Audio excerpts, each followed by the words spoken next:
Lokrajya news 24 नवा शोध नवी बातमी। दिवसाला 700 ते 1000 रुपये कमवण्याचे आमिष दाखवून बँकेत काम करण्याची फसवणूक केल्याचा प्रकार समोर आला। या प्रकरणी शिवाजीनगर परिसरात राहणाऱ्या एका 34 वर्षीय व्यक्तीने गुरुवारी 21 तारखेला पोलिसांना फिर्याद दिली।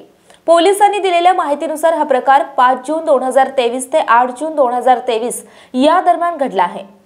रिव्ह्यूचे टास्क पूर्ण केल्यास चांगला मोबदला मिळेल असे सांगून तक्रारदार यांची फसवणूक केली। अनोळखी क्रमांकावरून फोन करून पार्ट टाइम जॉबचे आमिष दाखवले।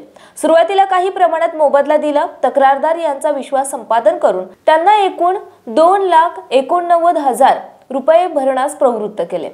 मात्र त्यानंतर कोणताही परतावा मिळत नसल्याने तक्रारदार यांनी विचारणा केली तेव्हा प्रतिसाद मिळाला नाही आणि तक्रारदार यांना ग्रुपमधून रिमूव्ह करण्यात आलं। आपली फसवणूक झाल्याचं लक्षात आल्यावर पोलिसांना जबाब दिला। पोलिसांनी शिवाजीनगर पोलीस ठाण्यात माहिती तंत्रज्ञान कायद्याअंतर्गत गुन्हा दाखल करण्यात आला असून पुढील तपास पोलीस निरीक्षक गौड हे करीत आहेत। महाराष्ट्रातील महत्त्वाच्या आणि ताज्या बातम्या पाहण्यासाठी आजच आमच्या लोकराज्य न्यूज 24 न्यूज चॅनलला YouTube वर सबस्क्राइब करा आणि बेल आयकॉन प्रेस करा।